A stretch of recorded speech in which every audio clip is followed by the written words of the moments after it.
Merci beaucoup. Merci, William. Bon, écoutez, on va aborder plus d'autres thèmes après parce qu'il y a suffisamment de trucs par rapport à cette écologie qu'on a abordé.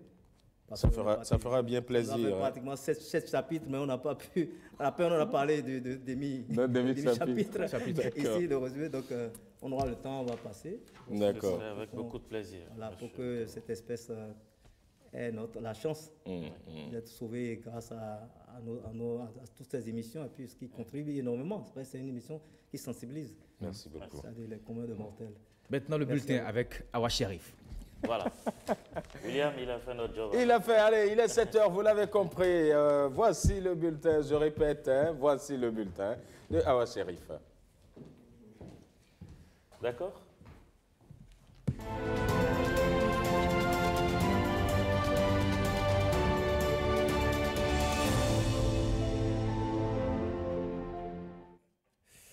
Awa Sherif, bonjour. Bonjour Ricardo, Serge, bonjour. Bonjour Awa. Amis téléspectateurs, bonjour et bienvenue. C'est le bulletin d'information. Toi-même, femme des collines, rejoins-nous sur le chemin du progrès. C'est une initiative du MEF-BM, le mouvement d'entraide des femmes béninoises aux côtés du député Edmond Agua. Les militantes de ce creuset ont apporté leur soutien aux côtés du président de la République. Ceci lors d'une rencontre tenue à Glasgow. On fait le point avec Alessandra Diotan. Elles soutiennent contre vents et marées le président Patrice Talon et les différentes réformes qu'il a amorcées. Elles, ce sont les femmes des collines militantes du MEF-BM. Nous, femmes de MEF-BM, remercions le chef de l'État, le président Patrice Athanase Guillaume Talon et les députés du BMP pour avoir permis à notre pays des réformes majeures sur le système partisan. Et c'est pour accompagner d'ailleurs cette noble vision que nous, femmes du MEF-BM, sommes réunies ce matin pour dire oui au progrès et pour affirmer nos âmes dans la conquête de tout l'électorat des femmes du Bénin en général et celui du département des collines en particulier. Elles portent toute cette détermination venue de tous les coins du département, à savoir Dassa, Savalou, Bonté, Glazoué, Savé, Ouessé. Donc je félicite beaucoup toutes celles qui sont venues ici aujourd'hui et leur dis que c'est un bon commencement, il ne faut pas qu'elles relâchent. Quand elles vont rentrer, il faut parler à vos soeurs à la maison. La dame leader nationale du MEF-BM prenant la parole. Nous ne démarchons pas notre soutien aux actions du chef de l'État qui envisage faire désormais de la femme un véritable socle de développement au Bénin. C'est fort de tout ceci qu'à l'ère de la réforme du système partisan, nous, femmes du MEF-BM, avons toutes unanimement décidé de notre adhésion à l'Union progressiste pour faire désormais nos âmes aux côtés de l'honorable Agua et les autres forces politiques de l'Union afin de poursuivre nos œuvres sociales. Aux côtés du chef de l'État, le MEF-BM entend poursuivre le combat de la détermination politique et l'engagement pour le mieux-être de tous. Encore du soutien pour le chef de l'État, les fils et filles du Kalalé derrière le président de la République. Suite à l'adhésion du député Zimé Koragounou au bloc républicain en création, ils réitèrent leur soutien au programme d'action du gouvernement et à la réforme du système partisan au même terme d'une rencontre de la localité. On fait le point. Zimé Koragounou, député de la 7e circonscription électorale, reçoit le soutien de toutes les couches sociales de Kalalé suite à son adhésion au parti Dynamique républicaine en gestation. Reconnu comme un homme charitable, la population lui reste fidèle. Les populations de la commune de Kalalé ne seront pas ingrates et ne le seront jamais. Nous adhérons au pacte du président Patrice Talon. Nous soutenons toutes les réformes entreprises nous soutenons notre leader Kora Gounou-Zimé dans le bloc dynamique républicain. Pour le développement de Kalalé, l'élu du peuple appelle à l'unité. La division n'a jamais arrangé une localité. C'est pourquoi, moi, Kora Gounou-Zimé, je tends la main à tous les fils et filles de Kalalé pour qu'ensemble nous puissions gagner dans la mise en œuvre du PAG du président Patrice Talon. Unis, nous serons plus forts. Je voudrais déjà remercier le gouvernement du président Talon qui, à travers le ministre d'eau, nous a déjà octroyé plus d'une dizaine de forages d'eau répartis dans chaque arrondissement. Le choix de dynamique républicaine se justifie. Le parti auquel j'appartiens a déjà fait son choix. Nous sommes de la dynamique républicaine. Je l'avais aussi martelé ensemble avec mon collègue, l'honorable Bouya Robert, depuis Parakou. Mais j'ai tenu à venir le dire ici. C'est pourquoi je suis venu avec quelques collègues députés membres de la dynamique républicaine comme moi pour vous demander de vous apprêter pour les prochaines joutes électorales. Avec cette mobilisation massive de la population, la commune de Kalalé est déjà, au dire des organisateurs, un acquis pour le président Patrice Talon dans la perspective des prochains scrutins dans la 7e circonscription électorale. Tout autre chose à présent dans ce bulletin d'information, Laurent Tossou, le directeur général de la SBEE, s'imprègne des difficultés des usagers de la structure qu'il dirige. À travers des échanges sans langue de bois à Parakou, le directeur général de la SBEE a également fait part des efforts déployés pour satisfaire les usagers. Reportage. Laurent Tossou et ses collaborateurs face aux élus communaux, représentants des consommateurs et faiseurs d'opinion du Borgou. Le directeur général de la Société béninoise d'énergie électrique se livre à cet exercice pour mieux s'enquérir des difficultés de la clientèle du Borgou. Difficultés de branchement, difficultés de paiement et difficultés même de s'approvisionner en carte. Presque partout, dans toutes les communes du Borgou, ces difficultés présentent le même visage. Dans ses réponses aux préoccupations des usagers, le directeur général de la SBE procède cas par cas. D'abord, il s'intéresse aux difficultés d'extension et de branchement. La SBE a pour pouvoir de tirer les poteaux jusqu'à des villages qui sont à 7 km du réseau existant. 7 km du réseau existant. Au-delà de 7 km, il y a une autre structure qui s'en occupe, c'est la structure qu'on appelle ABERM. Donc voilà les deux structures qui existent et qui permettent de satisfaire les besoins de la clientèle en matière d'extension. Beaucoup d'études à réaliser et beaucoup de corrections à apporter pour que les localités soient progressivement raccordées au réseau. Mais je peux vous assurer que le travail est vraiment en cours et avancé pour que d'ici quelques semaines, tout le monde soit raccordé au réseau. Abordant la question des tracasseries des usagers dans le paiement des factures, le directeur général de la SBE annonce des réformes. Le programme est vraiment en marche. La plateforme nationale sera mise en œuvre. Nous allons nous interconnecter avec les logiciels pour pouvoir faciliter le paiement aux clients. Donc nous devons mettre en place l'arsenal nécessaire pour pouvoir sécuriser notre base de données avant d'aller vers le système de dématérialisation de paiement de factures. L'autre préoccupation que Laurent Tossou ne laisse passer sous silence, c'est celle relative aux compteurs à carte.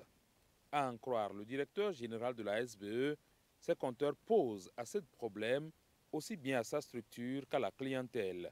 Et c'est ce qui justifie le retrait de ces compteurs de la consommation. Nous avons commencé par le sud pour faire une progression vers le nord pour que ce soit un travail bien fait. Il ne reste que les deux départements du Borgou et de la Liborie. Aujourd'hui, il y a des dossiers d'appel d'offres qui sont lancés pour 250 000 compteurs. Mais on n'attendra pas que ces compteurs soient disponibles pour résoudre les problèmes. Nous avons commandé avec le fournisseur qui a les cartes de ces compteurs-là.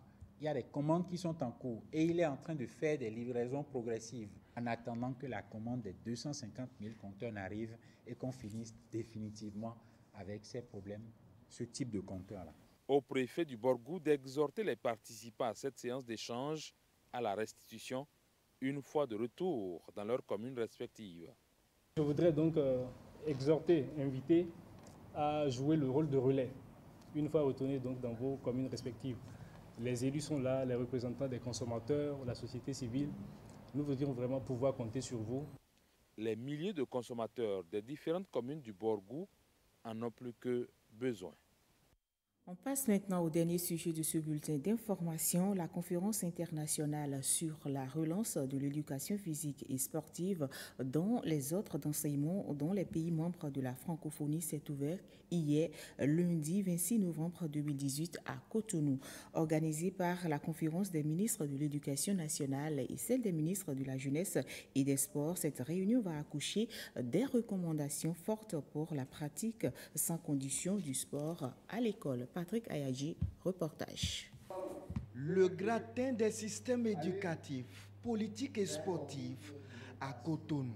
Tous venus de l'espace francophone, tous unanimes sur la relance de l'enseignement, de l'éducation physique et sportive dans les différents ordres d'enseignement. La forte corrélation qui existe entre l'éducation et le sport invite à une concertation permanente et à une synergie d'action entre les différents départements ministériels et les différents acteurs. L'enseignement de l'éducation physique et sportive dans les établissements primaires et secondaires est un acquis fondamental pour les acteurs qui le pratiquent, car la jeunesse constitue l'espoir de nos nations au sein de l'espace francophone. Considérée comme socle du développement d'un pays, c'est pour cette raison que nous devons assurer sa formation et son éducation sur tout le plan intellectuel, moral et physique. L'OIF contribuera avec ses partenaires à cet effort collectif, notamment à travers l'expérience acquise dans les Jeux de la francophonie et dans le cadre des Jeux olympiques et les Jeux olympiques de la jeunesse pour créer des synergies et des passerelles entre le sport scolaire et le mouvement olympique à travers les comités olympiques nationaux et les fédérations sportives. Le Bénin, le bon élève du lot, grâce au projet des classes sportives dans les collèges, espère un plan d'action qui s'impose à toute la francophonie à la suite de la déclaration de Cotonou. Depuis quelques mois, nous avons, en Conseil des ministres, sous le leadership du président Patrice Talon, pris la décision d'institutionnaliser ce que nous appelons ici les classes sportives. C'est un programme par lequel, en plus des enseignements habituels d'éducation physique et sportive, les enfants s'inscrivent librement dans les disciplines de leur choix. Je voudrais dès à présent vous confirmer la disponibilité du Bénin à partager ce modèle avec tous les autres pays membres de notre espace francophone. Je suis partisan de rencontres qui se terminent par des résolutions et surtout par un plan d'action que nous nous engageons tous à mettre en œuvre. C'est pour cette raison que je voudrais vous prier tous, dès maintenant, de faire en sorte que, à l'issue des réflexions que nous allons conduire ici pendant les quelques heures qui nous rassemblent, le plus important soit consigné dans la déclaration de Cotonou, dans le plan d'action, et que ce plan d'action soit porté par chacun de nous auprès de son institution, auprès de son gouvernement, auprès des populations et communautés de notre espace francophone, pour que nous ayons une raison d'être. Et je l'ai dit à Erevan au cours de mon intervention pendant le sommet de la francophonie, je le redirai à chaque fois que ce sera nécessaire, la raison d'être de nos institutions, c'est d'apporter des solutions à ceux qui en ont besoin. Oswald Omeki, président en exercice de la conférence des ministres de la jeunesse et des sports, rend le flambeau de l'institution en 2019 à l'occasion du 50e de la Confégès. Ainsi se referme ce bulletin d'information. Merci de votre aimable attention.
Merci de votre fidélité à l'ORTB. L'émission, c'est bien sûr 5 sur 7 matin. C'est la deuxième heure que nous entamons. Vous l'avez remarqué.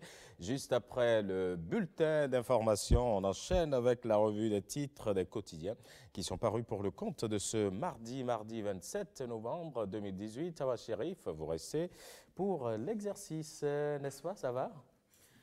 Ça va. On va démarrer la revue des titres avec le quotidien du service public La Nation qui titre en manchette télévision numérique terrestre, le Bénin à l'ultime étape de consécration.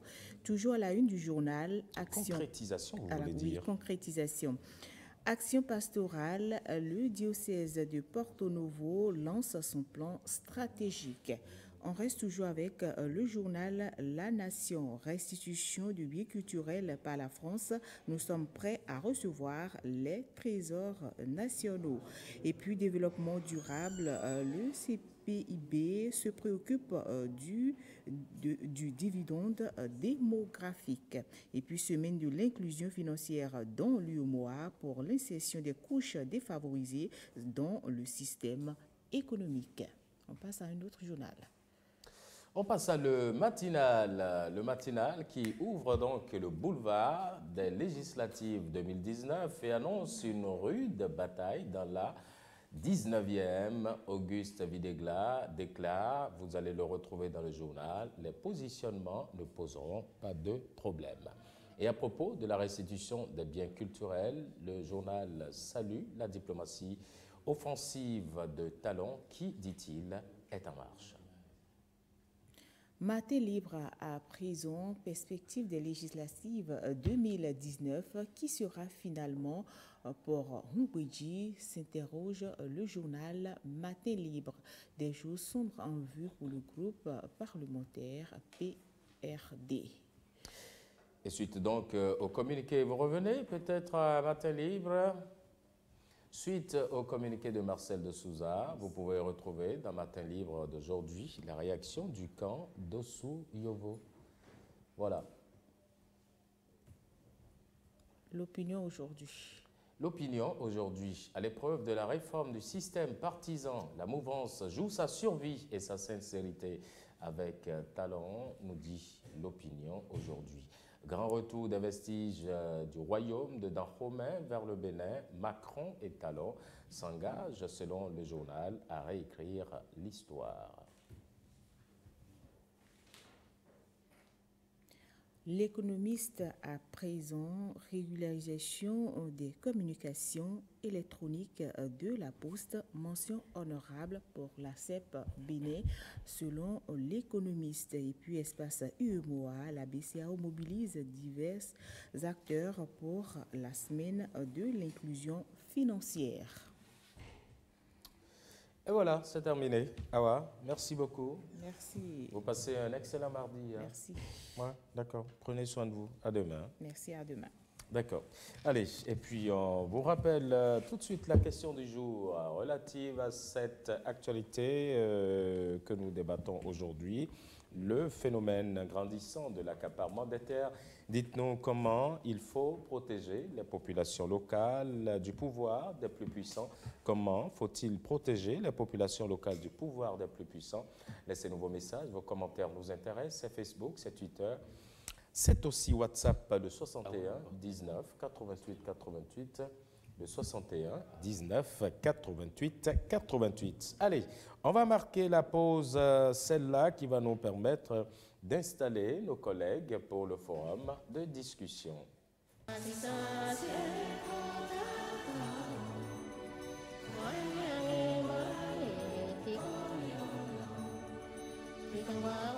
Pour moi, le droit à la santé, c'est encourager les hommes à faire le dépistage du VIH. Pour moi, le droit à la santé, c'est donner à tout enfant la chance de naître sans sida. Pour moi, le droit à la santé, c'est promouvoir les droits des personnes vivant avec le VIH.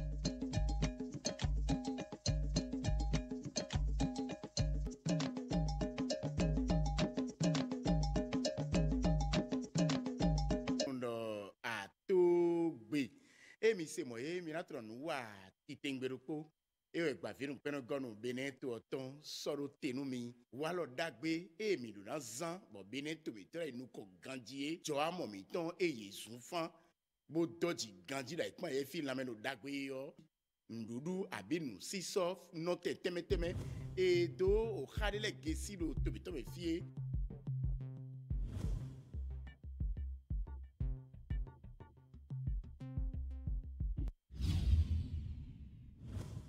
Surtout une question d'ignorance et d'information qui fait que les gens, souvent, ils pensent avoir toute l'information, alors qu'en réalité, en allant vers les professionnels, ils peuvent avoir plus d'informations et être convaincus et accepter de faire le test.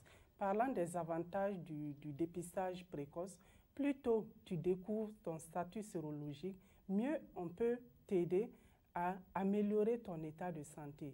Parce qu'on sait qu'il n'y a pas de médicaments pour guérir, mais il y a des médicaments quand même qui peuvent atténuer l'évolution du virus dans l'organisme. Mais il faut le savoir tôt, il faut commencer tôt pour pouvoir, pour ne pas évoluer rapidement.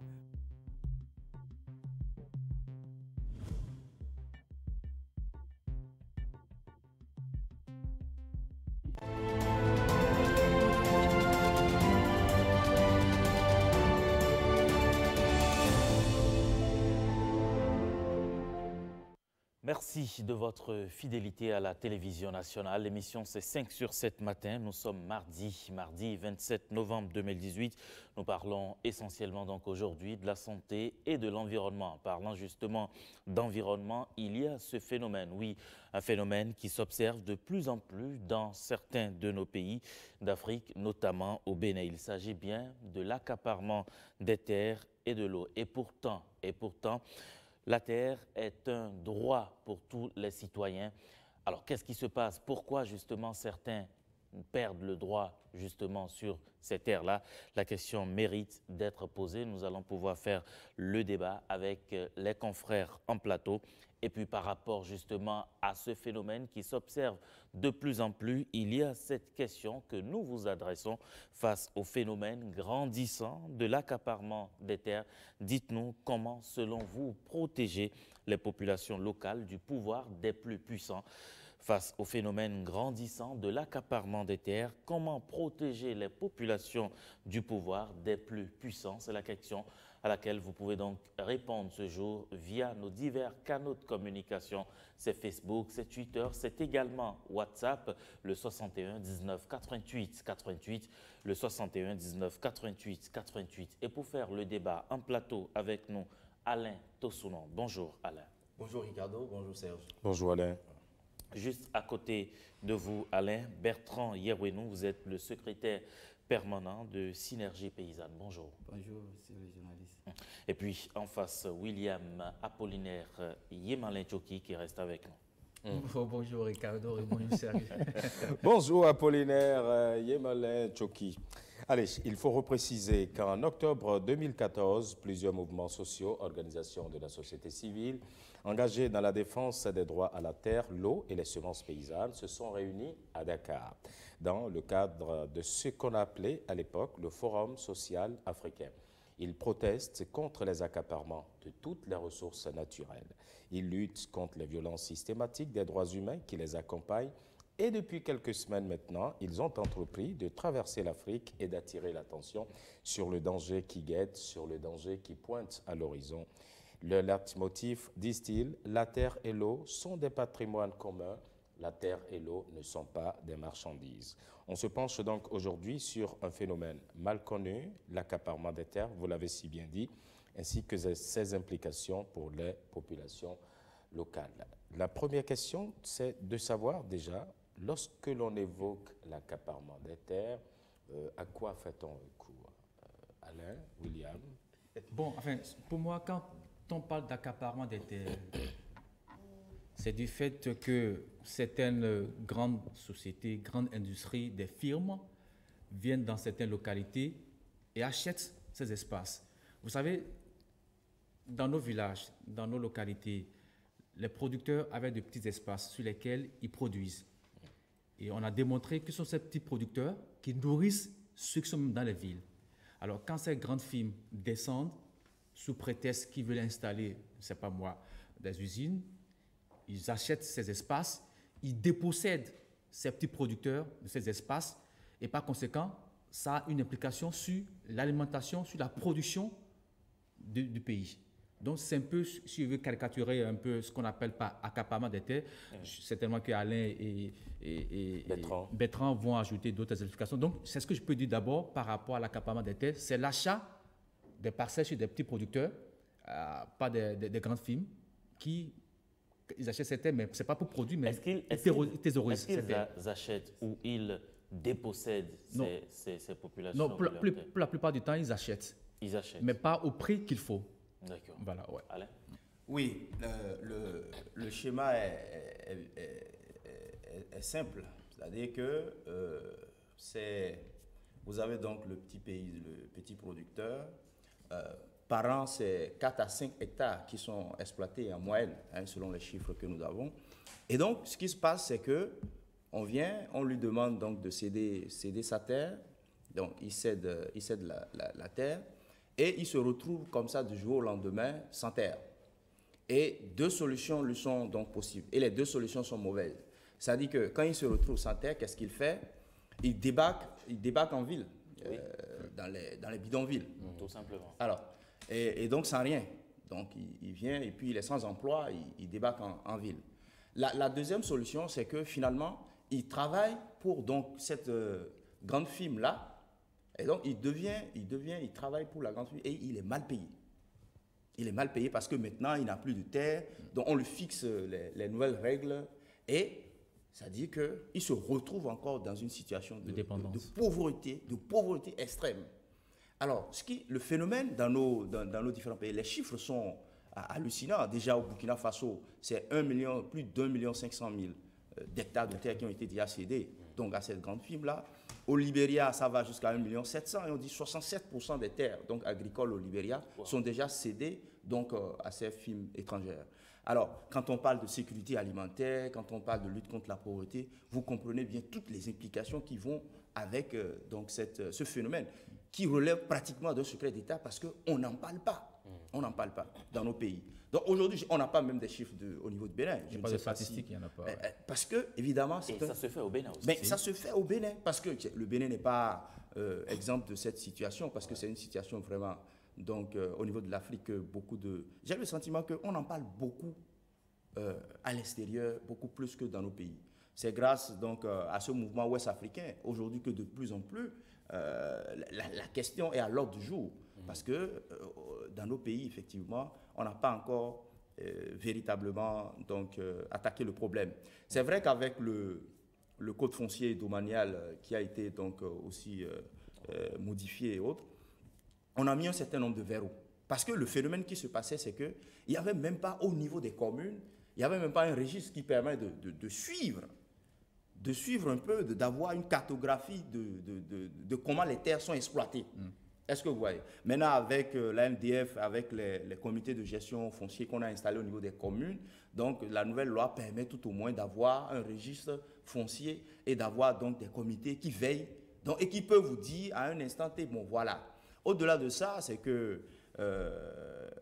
quand vous voulez acheter de la terre, on a mis une limite de 800 hectares. Voilà. Parce que très souvent aussi, les grandes firmes, qu'est-ce qu'elles font? Elles passent par donc, des autochtones pour accéder à cette aide. Donc, il y a une limite de 800 hectares qui a été fixée. Je crois que aussi pour les étrangers, c'est que quand on vous cède la terre, c'est pour une durée qui ne peut pas dépasser 10 ans. Donc, voilà un peu un certain nombre de verrous qui ont été mis avec le code foncier et qui permet un peu de contrer le phénomène. De toutes les façons, on va revenir tout à l'heure aux solutions, quelles sont les solutions qu'on peut trouver au-delà de ce que prévoit déjà, vous l'avez dit, le code foncier domanial. Mais avant de revenir peut-être aussi à cette initiative de cette caravane qui traverse l'Afrique de l'Ouest en ce moment d'ailleurs, je voudrais savoir pourquoi est-ce que les terres sont si recherchées en fait? Pourquoi? Les terres sont recherchées parce que la terre, c'est le développement. Et pour un pays qui a son développement axé sur l'agriculture, la première ressource d'abord, c'est la terre. Est-ce que vous voyez, la terre, pour le paysan, c'est sacré. Et les multinationales, comme l'a dit William tout à l'heure, essayent de s'en accaparer. Et les études ont été faites. On a fait des études au Bénin. Synergie paysanne, au moment où le Bénin voudrait voter le code foncier, a commencé par parler de l'accaparement des terres. Les députés ont dit non, le phénomène d'accaparement des terres, c'est quoi ça? Il n'y a pas de chiffres. Et on était obligé de mener des études. On a mené l'étude dans la commune de Djidja. On a mené l'étude dans la commune de Ouessé, pour ne citer que ces communes-là. Et comment ça se manifeste au Bénin? On a constaté que, au fait, chez nous, ce n'est pas forcément les firmes. Ce n'est pas que les firmes, c'est les politiques, c'est les riches, c'est eux qui arrivent à acheter les terres. Et ils achètent les terres par l'intermédiaire d'un tiers qui est proche des propriétaires ou présumés propriétaires. Et qui pensent qu'en vendant leurs terres, ils pourront acheter une moto, ils pourront faire le toit de leur maison facilement. Et quand ils finissent, quelques temps après, on constate qu'en réalité, ils n'ont pas trouvé le bonheur qu'ils pensaient avoir. Mais c'est des terres qui étaient pour la plupart consacrées à des cultures céréalières, qui produisaient du maïs, qui produisaient du manioc, etc., qui participaient à la sécurité alimentaire. Et comme l'a dit encore très bien William tout à l'heure, quand ces terres sont achetées par ces gens-là, ils ne les exploitent pas. Ils thésaurisent les terres. Ouais. Et ce qui a fait que les résultats prouvés par ces résultats ont amené Synergie paysanne au sein de l'alliance qu'on appelait à l'époque l'alliance des organisations de la société civile dénommée Alliance pour un code foncier consensuel et socialement juste, a mené ce plaidoyer pour que le code foncier freine le phénomène d'accaparement des terres selon les dispositions. D'abord pour limiter la superficie qu'on peut acheter. Et très tôt, en milieu rural, les non-nationaux ne peuvent pas acheter la terre en milieu rural. Le code foncier, en son article 14, a interdit aux étrangers d'acheter en milieu rural au Bénin des terres. Déjà, les multinationales qui sont en quête de ces terres agricoles ne peuvent plus aller acheter. Mais qu'est-ce qu'ils font? Ils passent peut-être par des intermédiaires, ils peuvent créer une société. Le code a dit on peut acheter des terres si on est une personne morale. Ouais. Et vous êtes personne morale dont la majorité, en tout cas des actionnaires, en tout cas la majorité est dans les mains d'un national. Donc très tôt, quand ils créent l'entreprise, vous voyez que c'est un national qui est majoritaire. Et quand l'acquisition est faite, vous voyez que l'actionnariat change de main. Ouais. Le national perd la majorité et c'est l'étranger qui devient le propriétaire de l'entreprise et de facto le propriétaire de tout ce qui est immeuble acquis en milieu rural. Alors que s'il était propriétaire de l'entreprise, il ne pouvait pas acquérir des terres rurales. Ce n'est pas possible. Parce qu'en milieu urbain, vous pouvez acheter les terres quand il y a le principe de réciprocité entre le Bénin et votre pays. Mais en milieu rural, il ne peut pas le faire. Et là, on a constaté aussi que ce n'est pas les superficies. Parce qu'à Abidjan, en novembre dernier, le phénomène d'accaparement des terres était préoccupation à la CERAO, à la conférence épiscopale régionale Afrique de l'Ouest, la CERAO, où les évêques se sont penchés sur le phénomène d'accaparement des terres pour voir comment ils peuvent contribuer pour freiner. Mais il fallait définir le phénomène d'accaparement des terres. Et là, les gens ont parlé de grandes superficies. Et on a dit non, ce n'est pas la superficie. Là où 100 hectares n'est rien du tout pour un pays, 10 hectares peut être très important dans un autre pays. Par conséquent, on ne peut pas voir la superficie d'abord pour parler du phénomène d'accaparement des terres. Donc on a essayé de donner une explication pour que les gens puissent quand même voir. Et qu'est-ce qu'on a fait? Actuellement, Synergie paysanne est en train de conduire une étude sur le terrain dans 3 communes.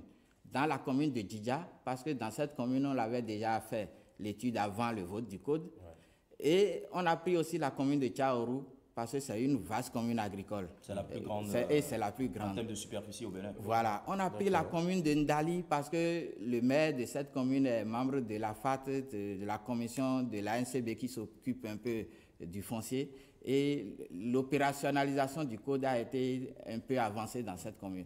On a pris ces 3 communes suivant les critères pour aller voir quel a été le comportement des uns et des autres par rapport au code foncier dans l'accaparement des terres. Et les résultats sont là. Le 4 décembre prochain, on va valider les rapports. Le rapport provisoire est déjà disponible. Alors, quels sont les résultats? Voilà, sans trahir un secret. Voilà, les résultats montrent que la loi, le code foncier a freiné le phénomène d'accaparement des terres. Tout simplement parce que l'article 367 du code oblige ceux qui accaparent les terres de les valoriser.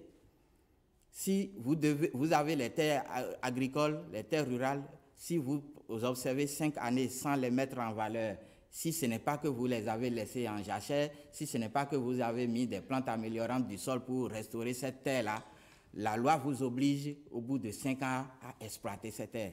On a des gens qui ont 3000 hectares. Aujourd'hui, le code a freiné, en tout cas l'achat massif des terres à 1000 hectares. Vous pouvez acheter au maximum 1000 hectares. Mais à partir de 2 hectares, le code même dit que vous devez faire un projet. Un projet de mise en valeur de la terre que vous devez soumettre en approbation selon la superficie. Qu'est-ce que l'étude a montré? Comme vous avez dit, on ne doit pas se dévoiler. En tout cas, l'étude a montré que pour freiner, en tout cas pour contourner les dispositions du code, les gens essaient de morceler maintenant aujourd'hui les superficies qu'ils déclarent avoir achetées pour ne pas rédiger de projet, parce que ça, c'est plus facile. Après 2 hectares, ils doivent avoir l'approbation du conseil communal au plus. D'abord, plus de 20 hectares, ils doivent aller, après l'approbation du conseil communal, avoir l'approbation de l'ANDF, etc., jusqu'à 100 hectares, etc. Donc, pour continuer ça, là, ils sont obligés maintenant de morceler 1,5 hectare fois N. Vous voyez déjà, non, c'est de l'accaparement des terres. C'est ça le phénomène, ce qu'on a constaté. Parce que les gens ont trouvé que c'est très difficile de rédiger un projet parce qu'ils ne peuvent pas mettre en œuvre. Ceux qui ont pu rédiger des projets, l'étude est allée voir est-ce qu'ils ont pu réaliser ces projets-là. Ils n'ont pas pu. À peine 1 pour 1000. Donc ils avaient juste rédigé ces projets. Voilà, ils avaient juste rédigé. Obtenir ces juste pour avoir l'approbation, mais ils ne mettent pas en valeur. Donc, on voudrait aujourd'hui que les sections villageoises de gestion foncière qui sont au niveau des villages, les COGEF, essaient de faire le travail, soit mis en place d'abord systématiquement, essaient de faire le travail parce que c'est eux qui sont, en tout cas, les structures de gestion locale du foncier que la loi a prévues pour vérifier si ces terres-là sont mises en valeur et ils doivent signaler aux communes pour que le maire, la loi a permis au maire de prendre cette terre-là en amodiation, de dire aux propriétaires terriens, tu ne perds pas ton droit de propriété, mais tu perds ton droit d'usage. Et le droit d'usage, nous, on le met à la disposition de quelqu'un qui a le besoin d'exploiter et il te paie quelque chose en contrepartie. Alors, William, en dépit des nombreux verrous mis dans le code foncier, ça ne cesse toujours pas. Non, mais c'est vrai que ça ne cesse pas. Les gens trouvent toujours des subterfuges. Voilà, pour contourner la loi. Oui, la loi. Mais quelque part, on sent quand même que le code foncier a pu quand même arrêter un peu le phénomène. Oui, a pu freiner. Parce qu'avant cela, comme il a dit, les gens, une seule personne qui s'achète 3000 hectares, mais je me dis, qu'est-ce qu'ils font en fait? Ce qui est encore mal, c'est que les gens achètent ces espaces, mais ils ne font rien dessus. Ouais. Il n'y a rien. Or, ces petits exploitants, comme je le disais à l'entame de ce truc-là, c'est eux qui nous nourrissent. Je prends un exemple très simple. Quand vous allez, par exemple, à Sémé, vous avez vu tous ces gens qui font les produits maraîchers là. Supposez qu'une firme vienne un jour, il achète tous ces espaces-là, il ne fait rien. On les dégage. On les dégage. D'abord, ces gens, ils sont au chômage. C'est pas moi, il ne faut pas de chômage. Pour ces gens, bon, enfin. Chômage, ils se retrouvent sans terre. Sans terre. Donc, ils peuvent plus rien faire. Ce sont des pères de famille qui ont des enfants qui doivent envoyer à l'école. Oui. Ils ont des femmes, tout ça là. Ils ont des... Enfin, vous voyez tout ça, toutes les conséquences que cela peut créer. Oui. Donc, je me dis quelque part, cette loi a freiné. Bon, tout à fait. Est-ce qu'avec le temps, si on peut encore demander à nos députés d'aller plus davantage, quoi, de corser un peu ces lois, comme on le fait pour d'autres lois aujourd'hui, quoi, ça pourrait freiner de façon définitive cette pratique qui nuit vraiment à la sécurité alimentaire surtout. Ouais. Ouais. Mais moi, je pense aussi qu'il faut attaquer le problème à la racine. Pourquoi on en est arrivé là? On en est arrivé là parce que quand tu prends, nous avons 8,3 millions d'hectares au Bénin, mais à peine 2 hectares et 2 millions sont exploités, sont valorisés. Donc les gens se retrouvent, donc ils se disent, bon, vous avez des terres qui ne sont pas valorisées, on vient les chercher. Mais qui doit exploiter ces terres-là, oui, finalement? Il faut attaquer le mal à la racine. C'est-à-dire, c'est quoi? Aujourd'hui, le rendement à l'hectare ne dépasse pas une tonne au Bénin. C'est une tonne, oui. Est-ce que vous voyez? Donc, il y a ce problème de rendement. Il y a ce problème de non-maîtrise de l'eau. Parce que le problème c'est quoi? Le petit producteur, il se retrouve, il attend la pluie. Et aujourd'hui, avec donc, les effets des changements climatiques, la pluviométrie n'est plus aussi bien difficilement maîtrisable qu'aujourd'hui. Donc, il faut absolument que l'État ait une bonne politique donc de maîtrise de l'eau pour permettre aux petits producteurs d'être toujours, d'avoir de la disponibilité de l'eau et de toujours produire. Mais il y a aussi la troisième cause, c'est le financement de l'agriculture. Mais les petits producteurs, ils font comment quand ils n'ont pas d'argent pour investir, pour faire des choses. Donc, je crois qu'il faut, c'est bon la loi, mais vous avez compris qu'il y a des gens qui contournent la loi. Tout à fait. Ça veut dire qu'il faut attaquer aussi le problème à la racine. Donc, la question de la maîtrise de l'eau. Vous allez au Burkina Faso, mais vous avez vu le nombre de barrages et de retenues d'eau qu'ils ont. Et autour de ces barrages, je vous dis, c'est de la production à plein temps. Il n'y a pas de culture de contre-saison, il n'y a pas de choses là. Donc, je crois qu'il faut encourager le gouvernement à aller vers donc, la création, donc l'installation de ces, qu'on appelle ces retenues d'eau et autres, pour permettre aux producteurs d'avoir accès à l'eau. Parce que quand tu as la terre, il te reste l'eau. Et quand tu as l'eau, je pense que tu peux travailler. Sans quoi, nous allons nous retrouver. Vous allez voir, les gens des villages vont nous envahir dans les villes et ça va créer encore des problèmes encore plus complexes. Parce que quand les gens ils débarquent en ville, mais ils vont dormir où? Le problème de logement, le problème de l'emploi, et le problème de sécurité. Donc je crois qu'il vaut mieux pour un État de dire, bon ok, je travaille à ce que les gens ils continuent à rester, donc à être sédentaires dans les localités respectives, donc en essayant donc, de financer l'agriculture, en essayant de faire la maîtrise de l'eau et en essayant d'améliorer le rendement à l'hectare. Parce que c'est ça qui fait aussi que quand je fais 4-5 hectares, au bout de quelques années, je me rends compte que bon, la terre n'est plus fertile et tout, bon, le rendement, il décroît d'année en année. Bon, je quitte là et puis je vais ailleurs. Donc je crois que absolument, je pense que c'est bon la loi, mais je pense qu'il faut absolument attaquer aussi le mal à la racine. Je crois que tout à l'heure, c'est demandait qu'est-ce qui doit jouer le rôle. Exactement. Je crois, il a déjà pas dans la réponse. Il y a d'abord le gouvernement, il y a aussi les institutions financières qui doivent accompagner ces petits producteurs. Aujourd'hui, quand vous prenez, je ne suis pas contre les banques, elles sont un peu frileuses, il faut le dire. On n'a pas de banque agricole au Bénin. Voilà, elles sont un peu frileuses.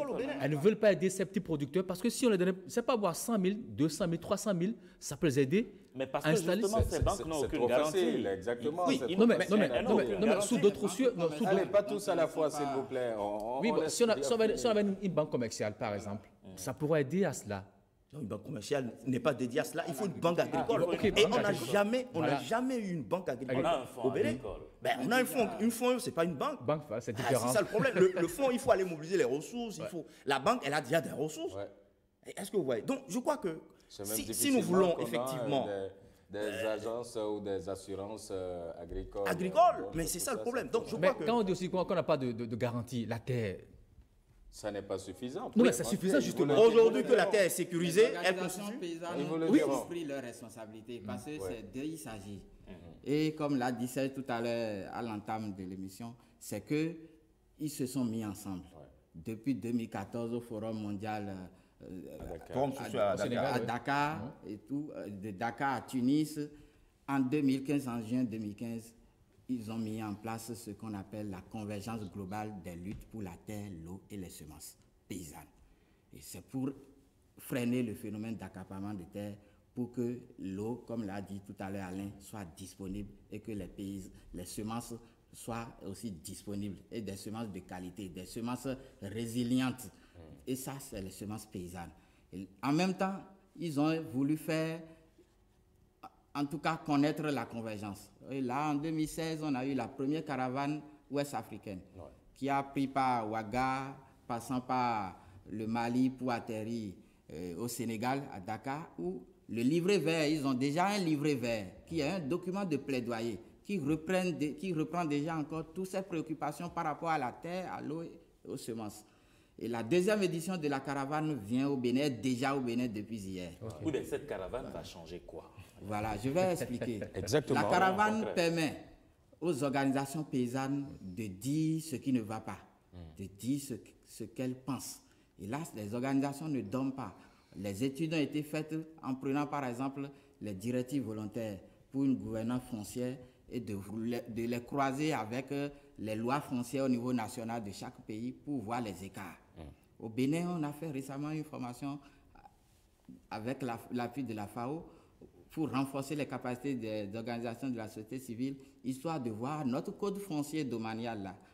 Quelles sont les préoccupations promues par les directives volontaires qui ont été prises en compte par le code foncier et quelles sont les préoccupations qui ne sont pas prises en compte. Et sortir les points de dissemblance, aujourd'hui, nous, on les a transformés en axes de plaidoyer pour que les décideurs, à la réforme, comme l'a dit tout à l'heure William, le code foncier évolue, le gouvernement l'a modifié, complété en 2017, mais ça ne règle pas les problèmes. On peut continuer. On a fait le bilan du foncier la dernière fois organisé par l'ANCB. Le ministre de l'Agriculture est venu ouvrir le bilan, mais à la fin, on a constaté qu'il reste encore des choses à corriger par rapport au code foncier. Donc, c'est des propositions aujourd'hui concrètes pour ne pas critiquer. Les organisations paysannes font des propositions aujourd'hui contenues dans le livret vert, où le 29 novembre prochain, ça sera remis aux représentants du président de la République pour quand même porter au niveau de ces pairs de la CEDEAO le plaidoyer des organisations de la société civile. Sauf que M. Bertrand, vous parlez de formation, vous parlez de plaidoyer, vous parlez de caravane, vous parlez de promesses. Rien que de la théorie, de façon pratique. Dites-moi. Non, de façon pratique, qu'est-ce que vous allez faire en attendant? De façon pratique, par rapport à l'accaparement des terres, tout à l'heure, on va à Gbaouété. C'est dans la commune d'Adjawere, où il y a eu des victimes d'accaparement de terres. Je ne veux pas citer de nom ici. Plus de 200 hectares de terres ont été accaparés. Ces victimes n'arrivent plus à produire et à manger à leur faim. Et là, c'est une préoccupation sous-régionale, ce n'est plus une préoccupation nationale. La caravane descend et en route déjà pour Gbaouété, où le préfet du plateau va parrainer les cérémonies tout à l'heure pour soutenir les victimes et leur dire voici les solutions qu'on peut apporter. Est-ce que vous voyez? Par rapport à l'accaparement des terres, parce que sous d'autres contrées, les terres ont été accaparées, mais les gens ont essayé quand même de trouver des solutions. Par rapport à l'eau, la manière de gérer, vous allez au Burkina, on a vu comment les retenues d'eau ont été en tout cas élaborées pour pouvoir produire du légume que nous on consomme aujourd'hui, etc., etc. Donc, après, on va faire un forum pour montrer à tout le monde comment on peut changer les choses. Ce n'est pas de la théorie, c'est des cas pratiques. Le Mali a essayé de gérer, le Burkina a essayé de gérer, et ils produisent aujourd'hui. Le Bénin aussi doit pouvoir s'en servir de ces expériences-là. Alain, quelques actions et passes. Non, c'est un début de solution. Oui, c'est un début de solution, mais je pense que nos gouvernants doivent se réveiller, parce que les pays riches ne dorment pas. Le phénomène derrière, c'est que ces pays riches, aujourd'hui, envahissent l'Afrique, qui n'arrivent pas à valoriser ces terres, et donc ces pays riches vont toujours essayer de contourner nos lois pour pouvoir donc produire et nourrir le peuple. Est-ce que vous comprenez? Donc, il faut absolument que la question soit, comment on appelle, à l'ordre du jour de l'agenda de nos autorités politiques. Et je crois que le travail que les organisations paysannes sont en train de faire doit pouvoir réveiller les gens sur ce phénomène-là qui se passe mais à côté d'eux, mais ils ne sont même pas informés. Dans nos villages, vous voyez parfois des petits producteurs, mais ils travaillent sur des terres qui ne leur appartiennent plus, parce que les gens ont déjà acheté. Du jour au lendemain, on va leur dire videz les lieux, et ils vont se retrouver comme ça, avec leurs parents, avec leurs familles et autres, sans terre. Donc si nous ne voulons pas que les prochaines tensions, les prochains affrontements soient liés donc, au problème de la terre, parce que ça arrive déjà dans certains pays, c'est que nous devons sécuriser nos terres et nous devons penser aux petits producteurs, parce que c'est l'agriculture familiale qui a toujours nourri, qui nous a toujours nourri, qui a toujours nourri les Africains. Tout à fait. Il faut donc anticiper déjà. Oui, il faut anticiper. Vous savez, j'ai un exemple souvent que je partage avec les camarades quand on discute. Je crois qu'il y a un Algérien, mais tunisien. Il est venu au Bénin, quoi. Souvent, on dit que le Bénin est un pays sous-développé. Il a pris le bus de Cotonou, il allait au nord. Mais arrivé déjà vers la zone de Savaie, il dit, mais écoutez, vous avez tout ça là, vous dites que le Bénin est un pays sous-développé, c'est-à-dire il est surpris quoi, pour dire qu'on a tous ces espaces-là qu'on ne valorise pas. D'abord, il faut d'abord qu'on cherche à valoriser tous ces espaces que nous avons. Donner aux producteurs, les petits producteurs, ces espaces, leur mettre à disposition des moyens, comme l'a dit Alain, leur donner aussi de l'eau, et là on est sûr qu'on pourra nourrir notre pays sans qu'on ait besoin de l'aide de l'extérieur. Moi, je suis très sûr. Un exemple pratique. Oui, Bertrand. Pour ne pas être théorique comme vous l'avez dit. Moi, j'adore la pratique. Voilà. Utiliser le code foncier et amener les accapareurs et qui ont thésaurisé les terres à les mettre à la disposition des paysans qui sont dans le besoin. Ça, c'est des choses très pratiques. Et là, on a sensibilisé déjà les propriétaires terriens qui savent que les dispositions du code interdisent qu'ils thésaurisent la terre. Et s'ils thésaurisent la terre, nous, dans les sensibilisations, on leur dit, si vous ne valorisez pas la terre, même celui qui a cherché votre femme viendra labourer cette terre, vous ne pouvez rien dire. Ça, c'est une manière pour caricaturer, pour leur dire, même votre pire ennemi peut venir au regard de la loi, exploiter cette terre et vous ne pouvez rien dire. Et là, vous voyez, quand vous le dites comme ça, un propriétaire, il est fâché. Il dit, mais comment celui qui a cherché ma femme, mon époux peut venir exploiter ma terre? Il dit, expliquez-moi. On lui explique pour dire, la loi dit, au niveau de l'article 367, que si vous ne valorisez pas la terre pendant 5 ans, l'État, en tout cas la commune, peut vous arracher le droit d'exploitation et confier ça à un tiers. Ce tiers peut être votre pire ennemi, vous ne pourrez pas refuser. Il va l'exploiter. Et là, les gens commencent par faire des contrats aujourd'hui. Les propriétaires terriens qui ont accaparé ces terres qui n'en font rien ou qui avaient accaparé pour des fins spéculatives, quand ça va devenir cher, ils vont mettre pour revendre. Ils comprennent aujourd'hui et ils mettent ça à la disposition des propriétaires, des paysans sans terre. Et vous allez voir dans la commune de Koulékamé et de Dogo, l'ANCBA a implémenté ça déjà et des outils ont été déjà mis à disposition et peut-être ils appellent ça 1000 francs Banjo. 1000 francs Banjo, vous pouvez acheter le contrat type de location de terre, le contrat type de prêt de terre à titre gratuit. Il y en a qui disent non, je ne veux pas avoir de l'argent là-dessus, je préfère laisser à titre gratuit parce que s'il ne commence pas à payer, il peut dire plus tard qu'il est en train d'acheter progressivement. Donc je ne veux pas de l'argent, il peut labourer, c'est tout. Donc ça, c'est déjà des choses concrètes qu'on fait. Et on l'a fait déjà dans la commune de Ouessé, avec l'appui de Helvetas. On a fait déjà dans la commune de Ndali avec l'appui de la coopération suisse. On a fait à Zakota, à Ndali, à Savalou, à Djidja, à Lokosa avec Agritera, donc pour n'en citer que ces actions-là. Non, mais je disais que le problème, c'est que même les nationaux aussi se lancent dans cette mauvaise pratique. Je crois que si les mairies peuvent mieux maîtriser le code foncier, ça permettra de les mettre en application. Comme on a dit, on ne peut plus laisser les terres pendant 5 ans. Si les maires dans leur localité peuvent veiller à cela, chaque fois que vous voyez un espace qui est vide, qui est laissé pendant longtemps, vous le prenez, vous le mettez en valeur, et puis voilà. Et puis là, on est sûr que les gens ne pourront plus continuer à se lancer dans cette pratique qui ne nous amène pas loin. Voilà. Une dernière chose, dans le département du Mono de Koufo, on a parlé de la disponibilité de la terre, mais il y a des forages artésiens où l'eau coule depuis plus d'une dizaine d'années, où l'eau coule comme ça, mais cette eau n'est pas valorisée. Il faut aller faire des aménagements agricoles pour sortir les populations de la pauvreté. Absolument. Je vous dis, l'eau coule dans les départements du Mono du Koufo. Il y a des forages artésiens qui coulent. Même dans l'OME. Vous avez même dans l'OME, oui. Je vous dis, vous avez même à Tiémé, et j'ai été voir, vous avez même à Tiémé un forage qui a chassé tout un village. Tout un village. L'eau coule abondamment, mais on n'en fait pas usage. Je vous dis, l'eau a renvoyé tous les habitants du village et qui ont été déplacés. Donc, cette eau, aujourd'hui, est devenue un problème au lieu d'être une opportunité de développement.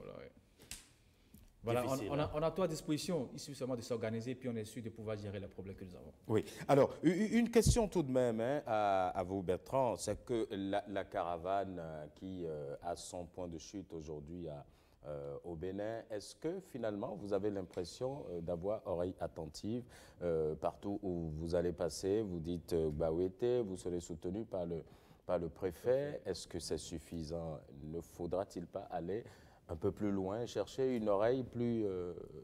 Merci beaucoup. Et je peux rappeler que la caravane, cette année, a parcouru 5 pays. La première édition, c'était 3 pays, mais cette fois-ci, ça a commencé à Mamou, en Guinée, Conakry, pour passer par la Côte d'Ivoire, le Ghana, le Togo, et ils sont venus hier au Bénin. Et déjà hier, pour marquer l'événement, il y a une foire aux semences paysannes et à la dégustation des mets locaux qui a été lancée par le ministre de l'Agriculture à l'intérieur du stade de Mathieu Kérékou, en face de la piscine. Enfin, j'y ai fait un déjà, tour. Vous pouvez manger déjà du wassa-wassa, du bigo. Bigo, c'est arachide avec du gari et tout, c'est bien fait. Donc, ils connaissent ça. Voilà. Oui, ça me rappelle des choses. Du yomli, pour montrer comment on peut transformer nos mets locaux. Du riz produit localement, ce n'est pas du riz qui peut typer comme du tennis. Vous voyez, donc du riz local. Il y a tout ça là. Déjà, c'est du concret qui est fait déjà à partir depuis hier.